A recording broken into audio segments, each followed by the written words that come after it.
आज हम बहुत ईसा कंसेप्ट देखेंगे प्रीफिक्स मॉर्फीम के बारे में। प्रीफिक्स मॉर्फीम क्या होता है और उसके एग्जांपल्स क्या हैं। लेकिन उससे पहले अगर आप मेरे चैनल पे नहीं हैं तो लाइक सब्सक्राइब और शेयर करना मत भूलें। स्टार्ट करते हैं हम डेफिनेशन से कि प्रीफिक्स की डेफिनेशन क्या होती है, प्रीफिक्स होता क्या है। जैसे ही आप वर्ड रीड करते हैं प्रीफिक्स, आपके माइंड में प्री से आपके माइंड में आता होगा कोई चीज़, पहले आने वाली कोई चीज़। तो प्रीफिक्स मॉर्फीम क्या होते हैं, ऐसे वर्ड्स होते हैं जो कि हम किसी भी वर्ड की बिगिनिंग पे ऐड करते हैं किस उसका मीनिंग कन्वे करने के लिए या उसके ग्रामेटिकल फंक्शंस को कन्वे करने के लिए। प्रीफिक्सेस क्या होते हैं, वो बाउंड मॉर्फीम भी होते हैं, मीन्स डैट के वो अपने आप पे उनका कोई मीनिंग नहीं, जैसे रूट वर्ड होते हैं उनका एक अपना मीनिंग होता है, वो अपना एक मीनिंग कन्वे कर रहे होते हैं। जो प्रीफिक्स मॉर्फीम होते हैं, बाउंड मॉर्फीम होते हैं, वो अपना मीनिंग कन्वे नहीं करते। वो हमेशा क्या करते हैं, अपने साथ प्रीफिक्स प्री वर्ड को ऐड करते हैं, जिससे क्या करते हैं वो इजीली अपने जो स्टेम मीनिंग है उसको कन्वे कर सकते हैं।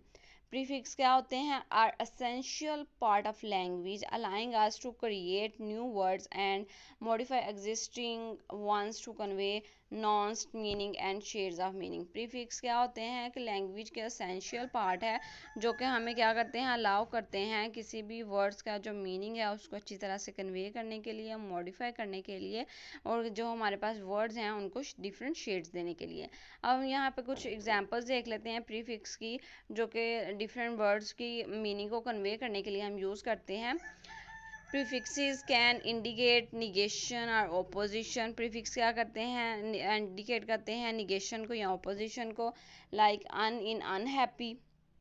यह क्या करते हैं, निगेशन को या ओपोजिशन को दोनों को प्रेजेंट करता है। अन इन अनहैप्पी में शो रेपिटेशन इंटेंसिटी, शो री इन री राइट। इन राइट में जो अब हमारे पास री है वो किस लिए यूज़ होता है, रेपिटेशन इंटेंसिटी को शो करने के लिए। पोस्ट ग्रेजुएट में यूज़ होता है किस लिए, लोकेशन को डिनोट करने के लिए या लोकेशन को बताने के लिए यूज़ होता है। प्री हिस्ट्री में यूज़ होता है इंडिकेट करने के लिए टाइम को या सीक्वेंस को। अब जो हमारे पास वर्ड है मिनी, इन मिनी वेन। अब मिनी जो इन मिनी वेन में यूज़ होता है वो किस लिए यूज़ होता है, किस साइज और डिग्री को प्रेजेंट करने के लिए हम यूज़ करते हैं। एंटीन एंटी बैक्टीरियल, ये किस लिए यूज़ होता है, इंडिकेट करने के लिए यूज़ होता है रिलेशनशिप को या किसी भी तरह की एसोसिएशन को। अब हम देखते हैं कुछ कुछ हमारे पास कॉमन प्रीफिक्सेस हैं जो कि हम इंग्लिश में यूज़ करते हैं मोस्टली। वो किस तरह से वर्ड्स को चेंज करते हैं और वो जब हम यूज़ करते हैं किसी भी वर्ड के साथ उनका मीनिंग क्या होता है और किस तरह से वर्ड के मीनिंग को मॉडिफाई करते हैं। जैसे कि हमारे पास वर्ड है अन। अन अब किस लिए, किस सेंस में यूज़ किया जाता है, अन किस लिए यूज़ करते हैं, कोई भी चीज़ ना में जब हो, नो में जो चीज़ हो उसके लिए यूज़ करते हैं, या कोई भी चीज़ ऑपोजिट हो उसके लिए यूज़ करते हैं। री हम यूज़ करते हैं कोई भी काम अगेन करना हो, तो कोई कोई वर्ड हो उसके साथ हम री का यूज़ कर देते हैं जो कि मीनिंग को मॉडिफाई करता है, प्रेजेंट करता है कि ये काम दोबारा होना है। या एनियो के लिए यूज़ करता है। डी हम यूज़ करते हैं रिमूव करने के लिए या ऑपोजिट चीज़ के लिए। एंटी भी हम यूज़ करते हैं कोई भी अगेंस्ट चीज़ काम करना हो तो किसी भी वर्ड के साथ ऐड करके हम उसके साथ यूज़ कर लेते हैं। पोस्ट हम यूज़ करते हैं आफ्टर के लिए। प्री हम यूज़ करते हैं बिफोर के लिए।